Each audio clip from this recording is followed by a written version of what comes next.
A atração a seguir é recomendada para todas as idades.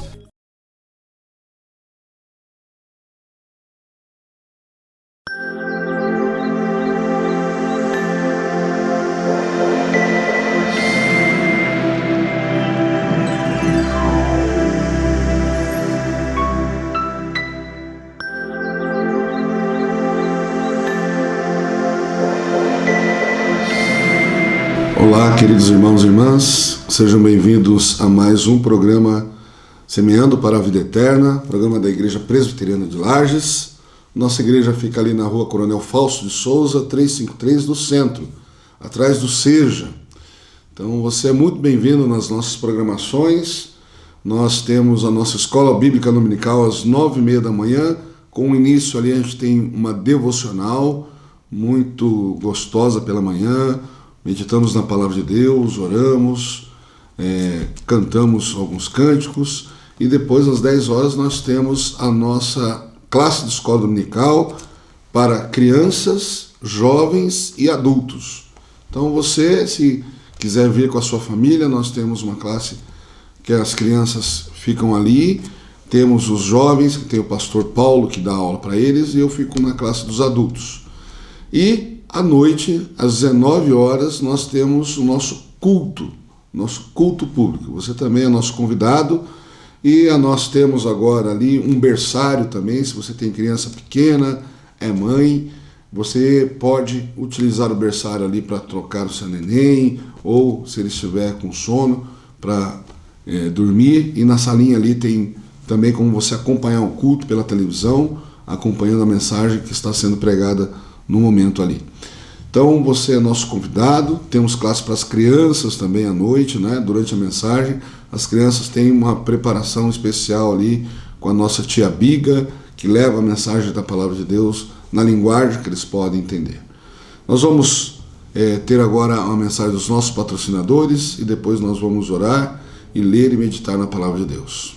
Clínica Médica e Odontológica Vida Nossa. Situada no centro de Lages, conta com a especialista em ultrassonografia, doutora Vanessa Gerber, nos atendimentos de ultrassom geral, músculo esquelético, obstétrico e Doppler. E também com atendimento odontológico com o Dr. Fernando Gerber, nos serviços de cirurgia, estética, prevenção, clínica geral e implantes. Clínica Vida Nossa, Rua Correia Pinto, número 638, Centro, em frente à Praça da Estátua do Correia Pinto. Muito bem, queridos, nós vamos orar pedindo que Deus esteja nos abençoando neste momento de meditação da palavra, que você esteja recebendo essa oração também para abençoar o seu lar, sua vida. Vamos orar. Deus e Pai, nós te louvamos por mais um dia de vida, te agradeço, ó Deus, a oportunidade, a bênção que o Senhor nos dá de podermos ler a tua palavra. E além de ler, ó Pai, podemos compartilhar do teu amor, pregar, Deus, da tua bondade, da tua salvação. Que o Senhor nos use, ó Deus, que o Senhor leve e mude o coração daquele que está ouvindo a tua palavra. Em nome de Jesus que oramos e pedimos. Amém, Jesus. Queridos, eu quero trazer hoje para a nossa meditação uma parte muito especial da palavra de Deus, que é o conhecido Sermão do Monte, um trecho, só uma referência que Jesus faz aos discípulos, né? Nós nos tornamos discípulos de Cristo quando nós ouvimos a pregação do Evangelho e o nosso coração se abre para o amor de Deus, recebemos o Senhor Jesus em nosso coração, em nossa vida, deixamos Ele transformar a nossa vida. O Espírito Santo faz isso através de um poder divino, né? Ele transforma a nossa vida, somos transformados em novas criaturas, transformados em pessoas que conseguem ver e sentir o amor de Deus, somos reaproximados de Deus e com isso nós vivemos uma nova vida. E essa nova vida também propõe que nós amemos a Deus com toda a nossa força, alma, com toda a nossa inteligência e também amemos aos nossos próximos, ao próximo, como a nós mesmos. E bem no início do Sermão do Monte, está lá no Evangelho segundo escreveu Mateus, capítulo 5, dos versículos 13 ao 16, Jesus compara os seus discípulos, faz dois usos de duas figuras aqui para dizer que nós somos diferentes. Então, o versículo 13 do capítulo 5 começa dizendo assim, do Evangelho de Mateus: Vós sois o sal da terra, ora se o sal vier a ser insípido, como lhe restaurar o sabor? Para nada mais presta senão para, lançado fora, ser pisado pelos homens. Vós sois a luz do mundo. Não se pode esconder a cidade edificada sobre um monte, nem se acende uma candeia para colocá-la debaixo do alqueire, mas no velador, e alumia todos os que se encontram na casa. Assim também brilhe a vossa luz diante dos homens, para que vejam as vossas boas obras e glorifiquem a vosso Pai que está nos céus. Amém. Amém. O ministério de Jesus foi caracterizado pelo ensino, pelos milagres e também pela bondade de Jesus, né? Pelos relacionamentos de Jesus. Ele chama 12 discípulos, 12 homens, para aprenderem, caminharem com ele. Então, essa relação de alguém que ensina com aquele que aprende é chamada relação de mestre para discípulo. Nós temos algumas referências, né? Como o Karate Kid, que tem lá o aprendiz do mestre, né? A lutar. Temos algumas referências da cultura pop, né? No Star Wars, né? O Jedi, ele é um aprendiz também primeiro, né? Então a mesma coisa aqui, né? Jesus é o mestre, ele tem toda a sabedoria, ele aprendeu, né, como um judeu comum, a palavra de Deus, a lei de Deus, mas a diferença entre Jesus e um homem comum é que a palavra que Jesus aprendeu, discutiu com os mestres, ele foi ensinado pelo seu pai José, é que ele próprio é esta palavra. Ele próprio encarna a palavra de Deus. O evangelista João começa o seu evangelho dizendo: no princípio era o verbo, e o verbo era Deus, né? O verbo estava com Deus. Então essa proposição de que Jesus é o verbo, é a palavra de Deus, ele mesmo é a palavra de Deus, e ele mesmo diz o seguinte: eu vim para cumprir a palavra, não para revogá-la, né? A lei. Então Jesus é o único que cumpriu cabalmente a lei. Quando você lê a carta escrita aos Hebreus, essa é a referência, né? Que a lei, tudo que a lei prescrevia era sombra das coisas que viriam a ser em Jesus. Tudo projetava para Jesus. Então, tudo que se vivia debaixo da lei era para aprender a enxergar em Jesus aquele que cumpriria toda a lei. Então nós temos aqui no Sermão do Monte um momento bastante específico, né? Alguns dizem que todos esses ensinamentos não são de um momento só, mas de vários momentos de ensinos de Jesus. Mas especialmente esse pedaço, né? Ele diz aos seus discípulos, ou a nós mesmos, né?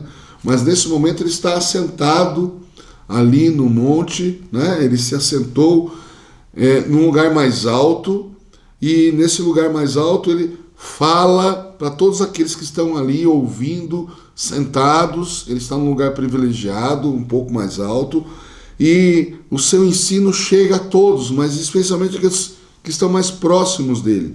E Jesus diz: vós sois, né? Ou seja, vocês que estão aqui. Ou para nós também essa palavra hoje, né? Vós sois o sal da terra. Então, quando Jesus usa essa primeira figura de linguagem, que os discípulos são o sal da terra, ele faz uma observação. Se o sal vier a perder o gosto ou ser insípido, né? Como ele restaurar o sabor? Não tem como. Ele vira lixo, né? Para mais nada presta, senão para lançado fora ser pisado pelos homens. Ele vira uma espécie de cal para o caminho.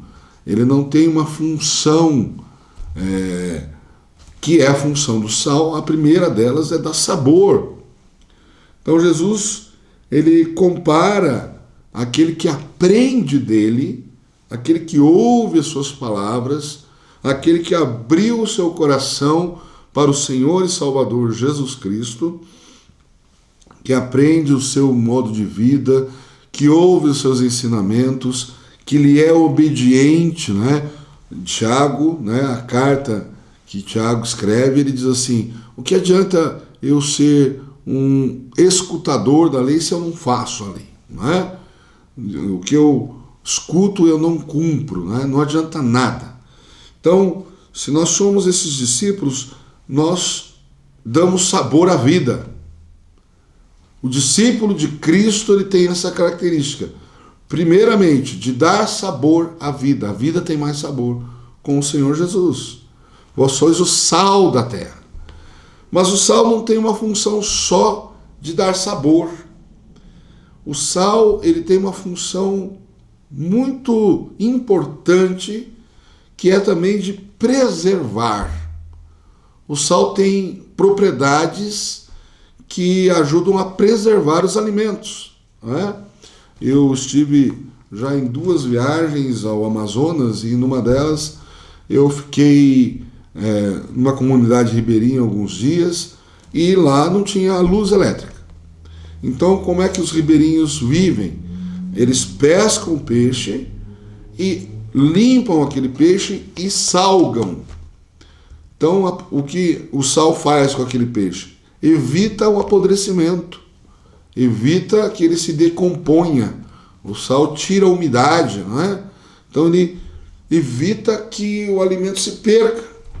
A comparação é essa também, que o discípulo de Cristo, onde ele está, ele preserva a saúde da sociedade, ele preserva os valores. O sal dá o sabor. Então, o sabor, podemos colocar aí, o colorido da vida, né? Quantos chegam até nós na igreja, na comunidade, com problemas, né? Com depressão, e encontram na comunidade um ambiente saudável, um ambiente de comunhão, de amor, e esse ambiente é curativo, é um ambiente que transforma a vida, e isso é sabor, dá sabor à vida. Nós temos lá algumas senhoras na nossa comunidade que também dão esse testemunho, né? Elas começaram a frequentar um grupo de senhoras que acontece toda quinta-feira, à tarde, às 2h30 ali. É aberto também, se você quiser participar, né? Sendo mulher, é um encontro de mulheres, né? E ali a gente ouve a palavra de Deus, tem comunhão umas com as outras, amizade e também até um lanche depois dessa reunião, né? Você também é nosso convidado se quiser participar ali. Então, tem muitos depoimentos de pessoas que chegaram na igreja desse jeito, deste modo, que hoje são integradas à nossa comunidade, ganharam uma nova esperança na vida, sabor na vida. E também o testemunho de muitos crentes que no seu local de trabalho, onde chegaram, era um local adoecido, um local de intrigas, invejas, né, de murmurações. E o discípulo de Cristo, quando chega nesse lugar, ele é realmente um diferencial. Ele é o sal que dá sabor. Ele também preserva a saúde do lugar, né? Não deixa apodrecer. E a outra metáfora, né, que Jesus usa é que os discípulos são a luz do mundo. Que figura de linguagem mais bonita, né? Que nós somos luz, a luz do mundo. Então, o que é essa luz, né? Não é algo místico, assim, né? Aura, né? Mas simplesmente o seu comportamento diz algo diferente sobre você. O seu comportamento é uma referência de boa pessoa, de uma pessoa confiável, de uma pessoa que você quer estar perto, que lhe dá bons conselhos, que lhe quer bem, porque a benignidade de Deus é essa disposição do bem, é um atributo que Deus comunica ao homem. Nós recebemos de Deus essa bênção da bondade, benignidade e misericórdia de Deus. Então, ele diz que nós somos luz. E essa luz, ela não foi feita para ser escondida, para ser colocada debaixo de uma peneira ou debaixo da cama. Essa luz, ela foi feita para colocar no mais alto da casa, para iluminar toda a casa. Assim também brilha a sua luz diante dos homens. Então, o discípulo de Cristo, aquele que aprende os seus caminhos, ouve os seus conselhos, abre o coração à transformação que o Espírito Santo faz na vida de cada um. Esse discípulo, ele se torna alguém que as pessoas olham e confiam e pensam, eu preciso de um conselho, eu acho que quem pode me dar um conselho é aquela pessoa, porque as palavras dela são sempre positivas, sempre boas, em favor do próximo, para ajudar o próximo. Esse deve ser o comportamento do verdadeiro discípulo de Cristo. Obviamente, nós não conseguimos 100% do tempo estarmos brilhando, né? Mas Deus nos dá essa condição. Ele tem autoridade para isso na nossa vida. E quando nós nos dispomos a isso, as coisas acontecem. Num primeiro momento, nós podemos ser perseguidos pela nossa fé. Né? Há muitos depoimentos de pessoas que enfrentam muita dificuldade dentro da própria família, muitas vezes, se converte da sua fé que não era aquela fé e sofre uma reprimenda ou recriminação dentro da própria família, mas depois com a vida andando, né? Depois com as coisas acontecendo, vendo aquela transformação, chega um dia que esses próprios familiares que desprezaram ou perseguiram a sua fé, acabam se rendendo, acabam te procurando por um conselho, acabam te procurando para pedir uma oração, que estão passando por tribulação, que a vida está pesada ou tem algum problema acontecendo. Isso eu já vivi muitas vezes com muitas pessoas da igreja. Aqueles que mais zombaram da fé são aqueles que se renderam aos pés do Senhor Jesus. Pode ter certeza disso. Não tenha medo da sua fé. Permaneça firme. Seja sal. Seja luz. Assim como ordenou o Senhor Jesus. Assim como ele usou essa figura de linguagem que nós, seus discípulos, somos. E ele nos manda a ir, né? Ide por todo mundo. Final do Evangelho de Mateus, capítulo 28, de 28 a 30, é a grande comissão, né? Ide por todo mundo fazendo o quê? E pregai o Evangelho a toda criatura, batizando em nome do Pai, do Filho e do Espírito Santo, ensinando as coisas que eu vos ensinei. Então, não é fazer nossos discípulos, mas nós fazemos discípulos de Cristo. A palavra de Cristo é o nosso árbitro. A palavra de Cristo é o parâmetro de sabedoria. A palavra de Cristo é o nosso guia comportamental. Não é? Então, quando nós lemos essa palavra, essa bênção, esse evangelho, nós estamos lendo algo que o Senhor Deus inspirou homens a registrarem para que nós aprendamos. O Senhor Jesus mesmo não escreveu nada aqui, mas pessoas que estiveram ali aprenderam dele, beberam daquela fonte, registraram isso para que cheguem até nós. E é interessante que os ensinamentos de Jesus têm algumas proposições contrárias do mundo, né? E às vezes querem dizer a mesma coisa. Por exemplo, né? Nós temos um ditado assim: não faça para o próximo aquilo que não querem que faça para você. Jesus falou diferente, ele falou assim: faça ao próximo aquilo que você quer que façam para você. Você pode pensar, é a mesma coisa, só que uma proposição ela é negativa, a outra é positiva. Às vezes você fala, não faça, o outro, você fala, então não vou fazer nada. Mas quando fala, faça ao outro aquilo que você quer que faça para você, é um modo diferente de pensar. Você está agindo, está te convidando a agir. Então, esse é o modo que Jesus ensinou os seus discípulos, e ensinou os seus discípulos a ensinarem a outros discípulos. Então, quando nós nos reunimos na igreja no culto, ele é resultado de uma vida assim. A vida religiosa não se resume ao culto celebrado no domingo, mas nós, durante a semana, nos reunimos em grupos de estudo bíblico, ou nos encontramos, ou tomamos um café juntos, conversamos sobre leituras, convivemos, né? Temos encontros específicos de homens, de mulheres, de adolescentes, de jovens, e nessa convivência nós aprendemos uns com os outros. O apóstolo Paulo usa a figura de linguagem da edificação. Nós somos equipados por Deus, ou recebemos de Deus uma bênção especial que é chamada dons do Espírito Santo. E esses dons têm a função de nos dar um dom específico, espiritual, para que nós ajudemos ao outro, aquele que não tem o mesmo dom que a gente. E a gente vai conversando e vai crescendo e vai sendo abençoado. Um tem o dom da pregação, são os pastores e mestres.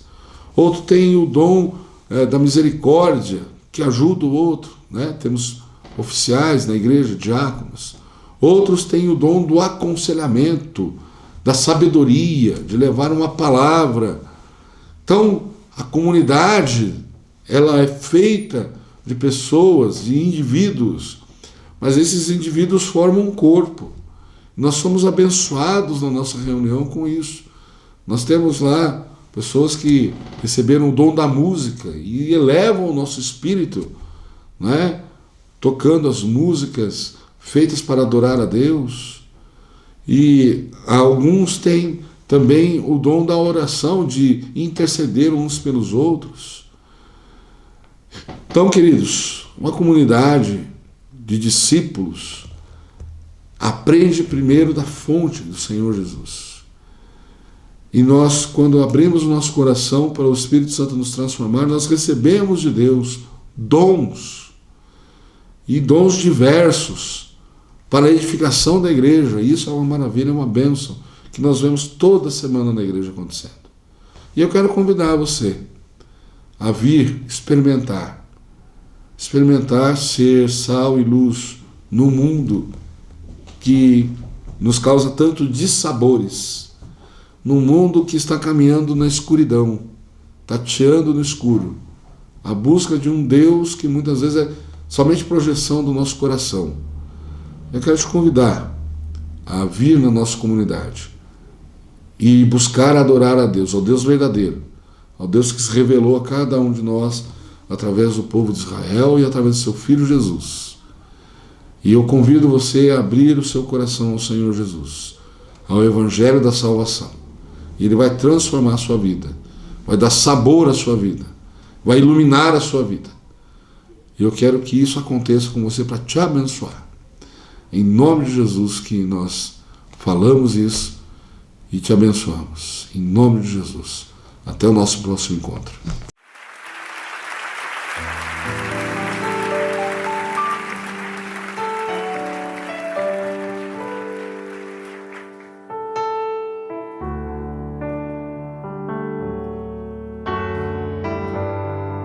A palavra gratidão tem como um dos seus significados reconhecimento.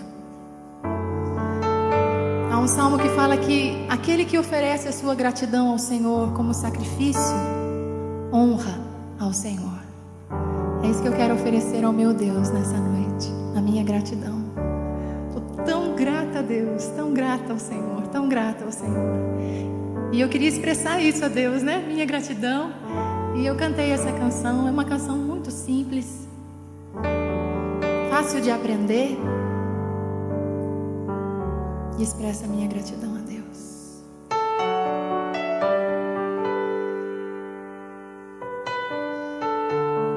Tu és tudo para mim, Senhor. Minha maior alegria, meu maior amor, meu tesouro, minha paz. Por isso eu sou grata a Ti, porque um dia me alcançaste com o Teu amor e atraíste a Ti. Está sempre comigo, Senhor.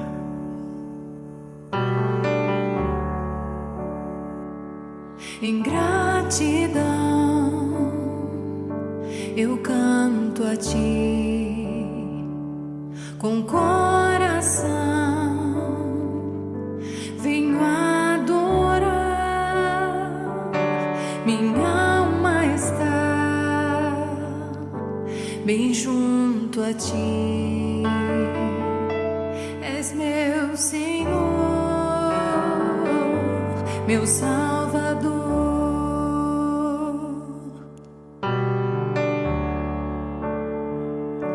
Em gratidão eu canto a Ti nessa noite, Pai, com coração, venho adorar. Minha alma está bem junto a Ti. És meu Senhor,